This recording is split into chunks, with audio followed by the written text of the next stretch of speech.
We're going to go ahead and get started. It's a little late, but that's okay. We had two responses this morning. We're thankful for them, and the congregation is showing them love, and we appreciate that.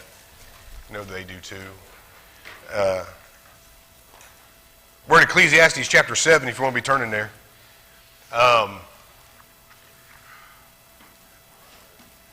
Alvin, I mentioned that we don't know who's watching, we don't know who's listening, right? So Ellis came up to me after the sermon and gave me a piece of paper. He drew me a picture. It's from Ellis. There's a picture of one head with three bodies on it, and then there's a picture of one body with three heads on it. And so Ellis was paying attention this morning when he was listening. So I'm going to hang on to that. That's pretty good. Ecclesiastes chapter 7, we're going to try to get through the rest of this chapter today. We should, since this is the third week we've been trying to. We're going to begin in verse 15 and kind of look at four different areas here. I don't even know. Hang on a second, sorry. I got to get my clicker.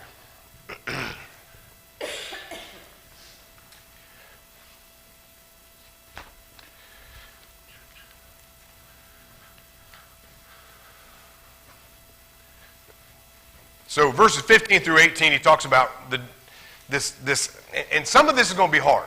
I'm going to try to simplify it for us, but it seems more difficult than I think than it really is. But in beginning in verse 15, reading through verse 18, he says, "I have seen everything during my lifetime of futility. There's a righteous man who perishes in righteousness, and there's a wicked man who prolongs his life in wickedness." So we'll stop there for a second. This is one of those things that often bothers us, isn't it? How is it that some people, we even sing a song about it, right, Richard? How is it that some seem to prosper while yet they live so wickedly year after year, day after day, right? And we see some, what's the old song, "Only the good die young," right? And sometimes we struggle with this, right? And Solomon is acknowledging that here in verse 15. And he says, this is in this lifetime of futility that I've lived. Realizing that experiences, and understand again, that he's talking about experiences under the sun, here on earth, separate and apart from God, right, is futile. Nothing satisfies. And every time I think I'm going to find something that's going to fill that void in me and make me happy, and he said, I'm left with that disappointment of expectation. And he says, I see these righteous men, and I see them struggle and die, but I see these wicked men, and they continue to excel and grow in a lifetime of wickedness. And so what does he say? Verse 16. "Do not be excessively righteous, and do not be overly wise. Why should you ruin yourself? Do not be excessively wicked, and do not be a fool. Why should you die before your time? It is good that you grasp one thing, also not let the other go. For the one who fears God comes forth with both of them." So on the surface, it's sounding like Solomon is saying it's okay to be a little wicked and a little righteous. It's okay to be a little wise and a little foolish. Is that what he's saying, though? Well, that would be contrary to the other stuff that we've read, right? So what is he saying? What does this mean when he says, do not be excessively righteous or do not be excessively wicked? Here's what I think he's saying. And we're going to get more into this here in verses 19 through 22 in a moment. But Paul said in Romans chapter 3, we have all sinned and continue to what? Fall short of God's glory. Jesus, and remember the rich young ruler. I talked about this in Tim's 2 minutes this past week. The rich young ruler comes to Jesus, and he refers to Jesus as good teacher. And Jesus' response to him is, why do you call me good? There is none good but one, that is God. Now, in the context there, Jesus is referring to, there in Mark 10, he's referring to his deity. If I am Christ the Son of God and I am God, then I am good, and my word is good. But the application part of that for us is that if that's true and only God is good, what's that mean of us? You know, Psalm chapter 53, verses 1 through 3, this is what Paul is quoting in Romans 3, 10 and 12, when he says there is none good, no, not one. We're all, and I hate to use these words, but we'll just use the words of Solomon here. In a sense, there's an aspect of, and this is hard to come to terms with, because we don't like hearing this. We don't like the implication of this, but there is a sense that in every one of us there is some wickedness. Because we like to think, what do you think when you hear the word wicked? Somebody's going to say, the Wicked Witch of the West or something. What do we think of when we think of wicked? Bad? I'm sorry? Evil. What'd you say, Dale? Have you ever known somebody or met somebody that was just evil? Maybe you don't know anybody personally, but if you've seen some of the stuff on people like Jeffrey Dahmer or something, and some of the things that these people have done, that's just, and people refer to those acts as evil, or those people as just evil and wicked, right? We don't associate ourselves with those. But what is wickedness really? According to Scripture, what is it? What is wickedness? Anything contrary to God's word? Sin. The practice of evil, which is sin. It's indiscretions. It's iniquity. It's falling short of God's glory. So there's a sense that in all of us there's some. We don't like, again, isn't this kind of hard to swallow? Because we don't like to think of ourselves as wicked. We like gray areas. You're right. But God's word's fairly black and white when it comes to it's either right or it's wrong. It's either good or it's evil. It's either righteous or it's wicked. Right? And we're told, say we don't have any sin, we lie to ourselves, we lie to God. Right. We lie to one another. Which is just another sin then. But you know, a person thinks they are perfect. So what he's saying is, do not be excessively righteous or excessively wicked. We all sin and fall short of the glory of God, but don't go to the other extreme.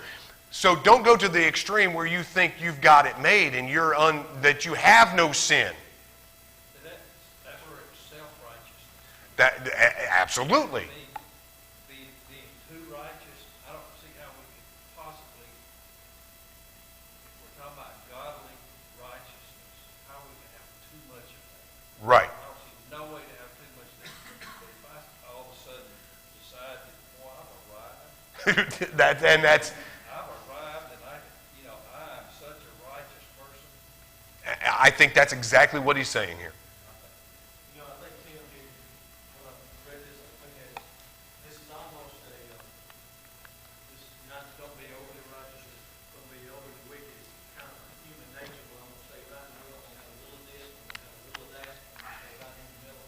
Then he gets there at the last part of verse 18. He says, that if you fear God, basically fear God and keep his commandments, then you can avoid being overly righteous. That's right. Or any of the wickedness. Right. Stay to God's plan. You can stay in God's plan. You can stay on that road, right? That's exactly right. He wants us to put us in that gray area. Yeah. We feel safe. Right. Dale? Jesus said for us to be as harmless as wise as a serpent. Yes. You can't let yourself get so naive to the evil and all to be manipulated, used, and taken advantage of. It's a good point. all the time. Absolutely. So I've used that example before too, Andy, of staying on the road. Talk about Randy last week, right? Those of you who may not have heard the story, he's driving a loaded dump truck. He looks down to check to see if his seatbelt is fastened, because according to Thomas, this thing's it's a problem in this dump truck. But it's a loaded dump truck, and Randy looks down to make sure it, and just in that split second, what happens when you look down to your right? You go that way a little bit. And his tires got off the road in that loaded dump truck just a little bit, and once it did, that truck's just going where it wants to go. You have no control over it. And I think that's what he's saying here. Just follow God, follow his righteousness. Avoid those extremes, right? We talk a lot about 1 John chapter 1, verses 7 through 10. Walking in the light as he is in the light, right? Greg, there's no gray area. You're either light or darkness. Now, people want gray area, right? But as I'm walking along, and I think I think the Sunday, a couple years, 2.5 years ago, that I came to speak for the first time, we talked about this. If I'm walking in the light and I fall down, where am I at? I'm in the light. We all fall. Hopefully my brother's walking with me, and I fall, he helps me up. Because eventually, as we're walking along, he's going to fall, and I'm going to be there to lift him up too. But I think what he's saying here is, even though we fall, don't turn and walk out of the light. And just give up. Give yourself over to the wickedness. I've known people in my life that were like that. It's almost, and even though they don't say this, and we kind of joke about it, and I talk about, with regard to 1 John chapter 1, this idea of being better today than I was yesterday, right? I just want to be 1% better today than I was yesterday, and realizing when I fail today, I'm going to do everything I can to be just a little bit better tomorrow. That, to me, that's what this idea of faithfulness. It's day in and day out, trying to be a little better than I was the day before. But I've known people that basically, for all intents and purposes, got up in the morning and said, well, I'm a sinner anyway, I might as well just keep sinning. I might as well just do it. Right? And I think that's what he's saying here, Andy. That don't go to that extreme. You're going to fall short. There's going to be times. But why should you walk out and die? Right? Or why should you be excessively righteous, self-righteous, and suffer the same fate? Because both extremes are just as wrong. Right? Any other thoughts or comments on any of that? Appreciate the comments. Go ahead, Troy. Think of an example that I heard many years ago. If you're approaching something and every day you get half the distance, you'll never get there. But you don't give up. Next day you go half the distance again. So we got to remember, we will never be absolutely perfect, but we keep trying to at least get half the distance there today. And and I like that analogy. And if I look at this room, and if one day I walk halfway, tomorrow that half is a lot shorter, and it gets easier, right? And the next day, now you're never going to get to the end because there's always a half, but you're going to get closer, and it's going to be easier, and that walk's easier every day. But what happens if I turn and walk the other way? The further away I get from him, the harder and longer that walk is. What happens when you draw closer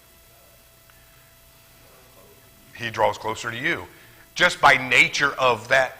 God hasn't moved, right? But he's there. And the Apostle Paul at the Areopagus, right, he says he's not very far from any of us. But the closer we draw to him, the nearer he is then to us, right? And I like to think of that as relational. The closer we get to him, the closer he is to us in relation. Does that make sense? Tim, you had a thought? Yeah, 2 of them now, sorry.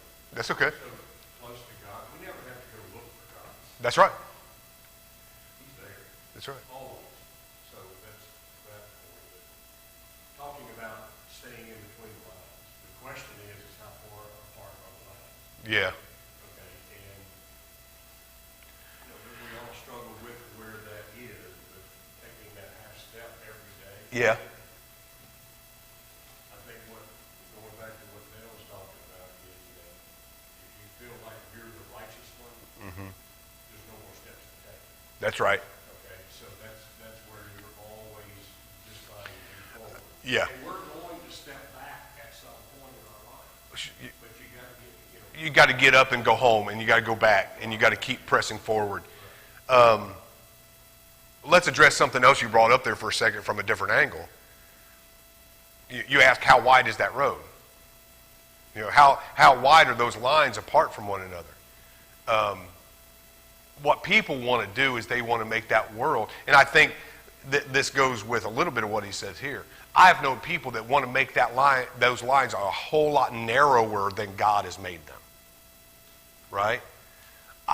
I know other people that want to make it a whole lot broader than what God has made it. Why can't we just be satisfied with this? These are God's lines. Well, there's safe ground and there's unsafe ground. That's right. You're either, if you have a question about it, where's safe ground? And there's always a safe ground. And it's between the lines that God has drawn, right? I'm not an engineer, right?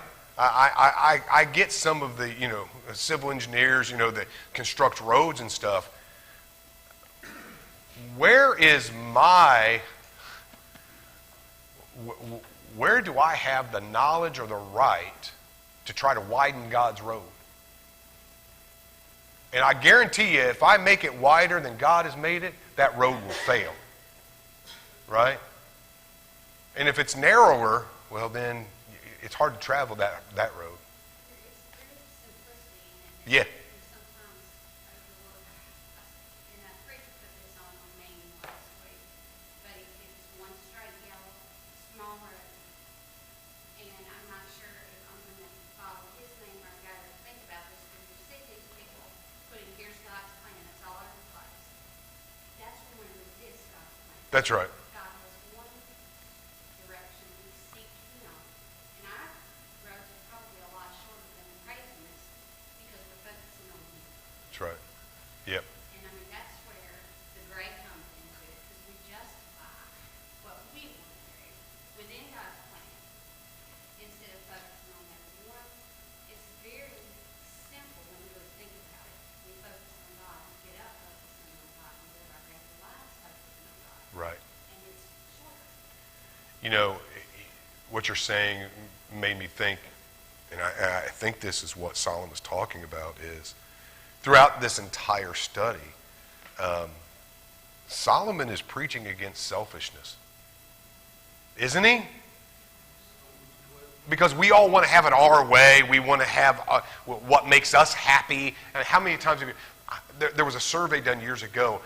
What's the number one thing when you ask parents, what do you want for your children? What do you think the number one thing they said was? I want them to be happy. Well, where does that lead? You know where it leads? It leads to those meltdowns in Walmart when the kid's not getting what he wants. And I've told the story, when my son David was little, they went to the store one day. Colleen was with Rachel and David at Walmart, and David wanted some toy. And Colleen said it was too expensive, whatever, he couldn't have it, but she said he could have a Matchbox car. She'd buy him it was a 99-cent Matchbox car. Well, I don't want the car, I want this. And he threw a fit.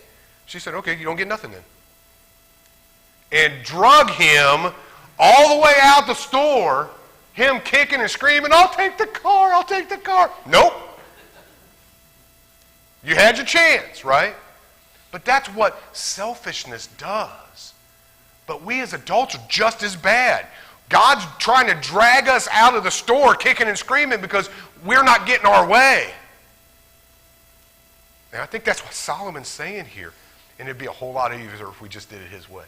The simplicity. And that's what he's saying there in verse 18. Yes. The last part 18. For the one who fears God. Comes forth with both of them. That's the principle. That's right. That's right. Somebody else had a thought. Okay, let's move on then. Verses 19 through 22. And this ties in with what we just talked about. He said, wisdom strengthens a wise man more than 10 rulers who are in a city. Indeed, there is not a righteous man on earth who continually does good and who never sins. We just talked about that. Also, do not take seriously all words which are spoken, so that you will not hear your servant cursing you. For you also realize that you likewise have many times cursed others. Now, when I read this, Andy, I was like, wow, he got me. And what's he saying here? Don't look at somebody else's sin and go, and forget the mote that's in your eye. Right? And I think that's exactly what he's saying here. We all have sinned and fall short of the glory of God. And I don't have any right to look down on somebody else because of their sin, except to lift them up. Now, if they refuse to get up, if they walk out of the light where I can't... I like this analogy. We talked about that walking in light thing, and those who walk out of the light. If I go get them, what do I have to do to go get them? I have to leave the light. I ain't leaving the light. Right? I'm going to pick up the one who falls in the light, who wants to keep going. But when the prodigal son walked out of the light into the darkness, what did the father do? He let him go. But where was the father when the son came back to the light? He was there waiting for him. So, that's just a side note to all this. But he says, do not, listen, when you hear your servant cursing you, realize that you've sinned too. We all sin and fall short of the glory of God. What do we need? And we've talked about this a lot. And I think to our betterment. We need God. We need God. Now, what does that mean, we need God? Well, let's go back to Exodus 34, and what is God's description of himself there? He is merciful and gracious and patient and loving, full of goodness and truth. That's what we need. And what's my responsibility towards others with regard to those things? Mark, if I'm not merciful to the one that needs mercy, then I will receive no mercy. If I'm not gracious, if I'm not loving, if I'm not forgiving, neither will your heavenly Father forgive you. We just read that last week, right? Thoughts or comments on that?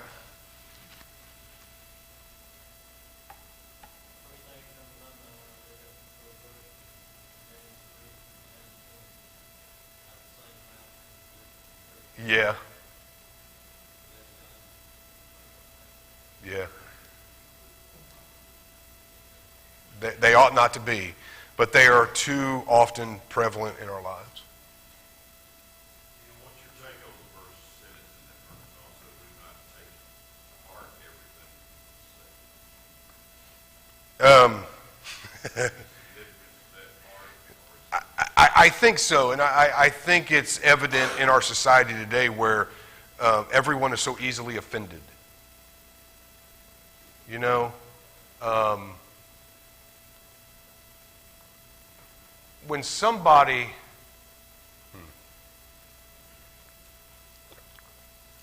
What's the responsibility that we have if somebody has sinned against us? What's our responsibility? To go to him, right? alone, right? Bill does something to offend me. Let me rephrase that. The Bible doesn't say to offend me. It says if he sins against me. How many times do we take personal insults or offenses as sins? And 9 times out of 10, when I'm offended, whose problem is it? Whose problem is it if I'm offended? It's mine. I have control over myself whether I'm offended or not. Right? Now, and most of you know you got to do a lot to me to offend me because I'm pretty easygoing when it comes to that kind of stuff. But it says if he sins against you, right? But I feel like in our society, Phil, that's just my take, especially in the church. 99 times out of 100, when I feel like I have been offended or that somebody has sinned against me, it's me, not them. And I would dare say if Phil did something and it really hurt my feelings or offended me, and I went to Phil and said, hey, this really hurt, you offended me, I feel like you sinned against me, I think 99 times out of 100, Phil's going to look at me and go, I never meant for that to happen. That wasn't my intent.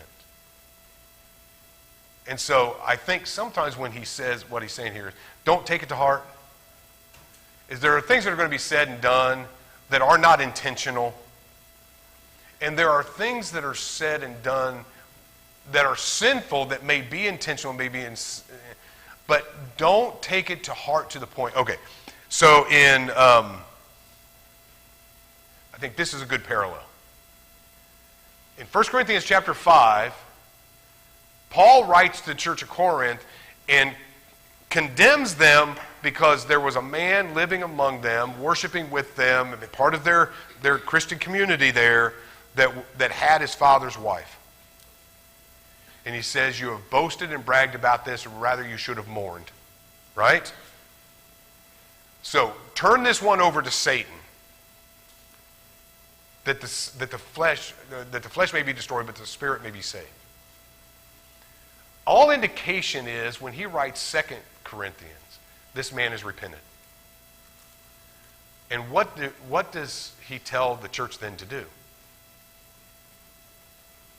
Love him. Love him, lest he be overtaken in his sorrow and he be lost.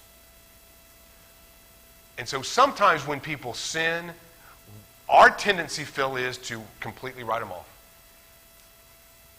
To take it to heart and just completely write them off. And even when they desire forgiveness, we just can't let them back in. Because whatever they've done is so egregious. But if God can forgive them, so can I. I don't know if that helps answer your question at all. Those are my thoughts on that. To our imaginations, when we hear somebody say something, and then all of a sudden we make that, whatever they've said, we make it mean what we think it means. Yeah. Didn't that they never necessarily meant any harm by it? You'll say things that doesn't come out right. I do it all the time. Well, yeah. I don't say it, I don't use politically correct language all the time, somebody takes that to heart. Well, and I think that's kind of what we're talking about here is why it's so important for us to build relationships with each other. It all boils down to communication. That's right. So here's the thing is in today's not everything, but as a whole, we don't communicate. If somebody offends me, I have the tendency to go to social network and say, this is what's going on. Go to that person. Have that difficult conversation. Yeah. But if we have a relationship with that person, it makes that conversation a whole lot simpler, a whole lot easier to have. Instead of, as I heard Greg Clayton say yesterday, got to check my social media. Right? I mean, go to that person. Right? Go to them, talk to them. I don't know what that meant. I just had to throw that in there because...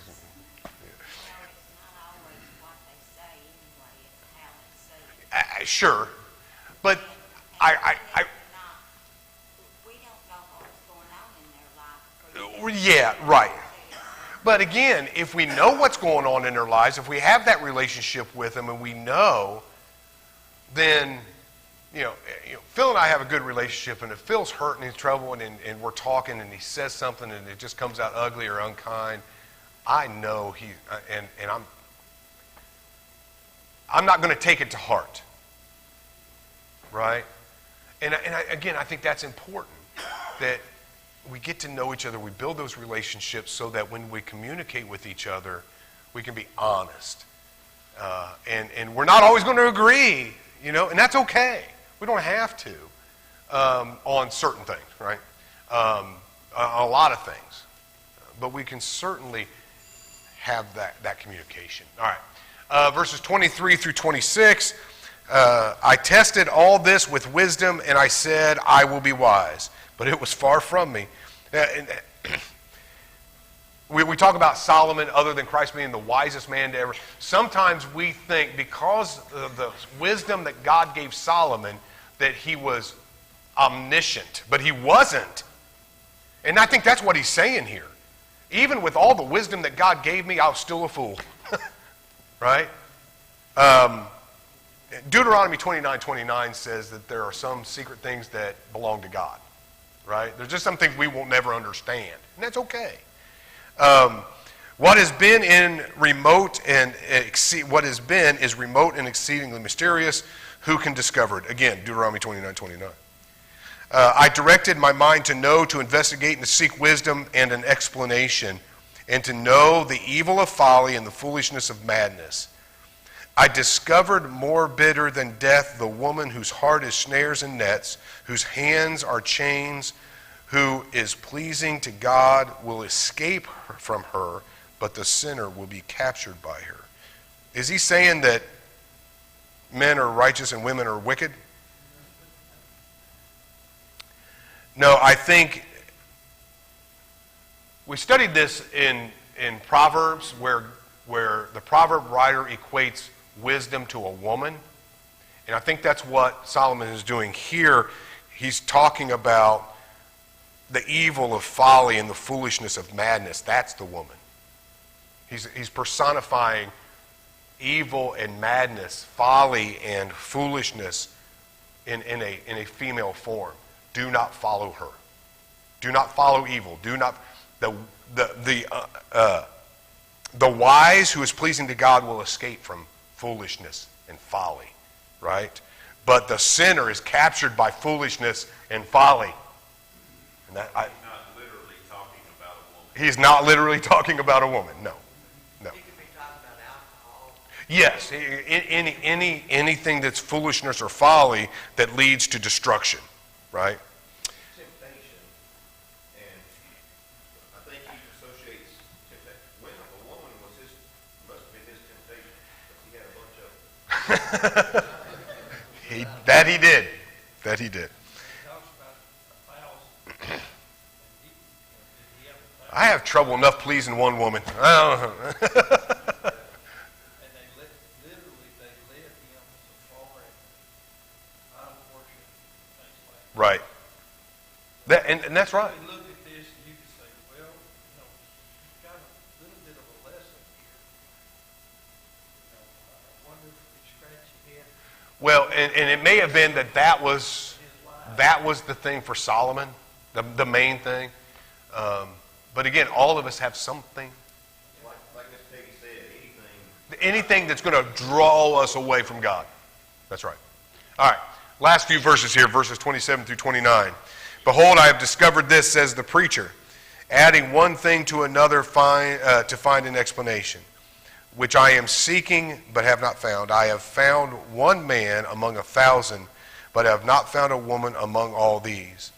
Behold, I have found only this, that God made men upright, but they have sought out many devices. Again, it's hyperbolic when he talks about, he's not saying that he found one man that was righteous but no woman ever is. He's just saying this is how hard it is to find a righteous man of all mankind. But I like verse 29 for this reason. That little parenthetical statement in the middle of the sentence.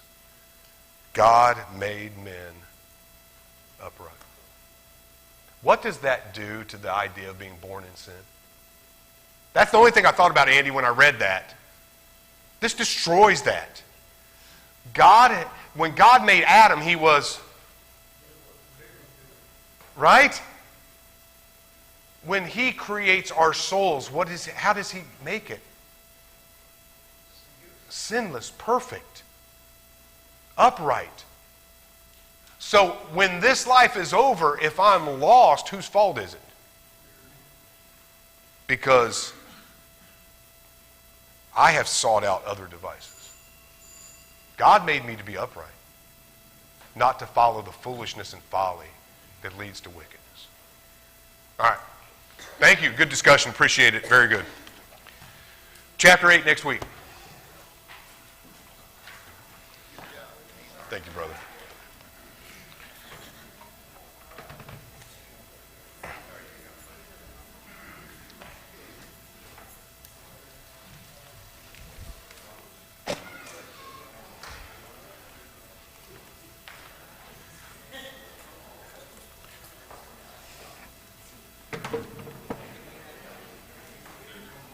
Sir.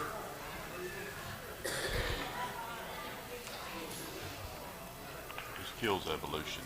God made us upright. Absolutely. Not on all fours. Not on all fours, crawling around. Yeah. I know. Gray areas are man-made. But we all seek them. That's what I'm saying. But that's what I'm saying. It's like say, whatever. Well, that's a gray area. No, you're different. The gray areas are man-made. But when I try to justify Well, I'm saying, my actions or whatever, that's if I'm having to go, well, that's because I think. that's right. So I better run where I know I'm good. As that cop told that guy the other day, he said, "Just quit thinking." Well, hey, what was that? Sergeant Major that I work with on a job. He said I was on base one night. He said I was coming through. He said I rolled up the stop sign and don't move me around. So I slowed down just to ease going through it. Blue lights came on. Great. He said, "What are you doing, Sergeant Major?" He said, "Well, easing through the stop sign." He said, "You know it's a stop sign. Stop." He said, "Well, I slowed down." He said, "All right." So he took his billy club out, fucking me on top of it. And he said, "Now, do You want me to slow down or slow slow? down?" I did that to my son one day. He said, "I want you to stop." He said, "Well, that's what I want you to do next time you jump on this hallway." David was learning to drive. I had a Cadillac CTS. We went up to the hospital and visited one of the members. How about utility? Randy. Randy Ball. Hello.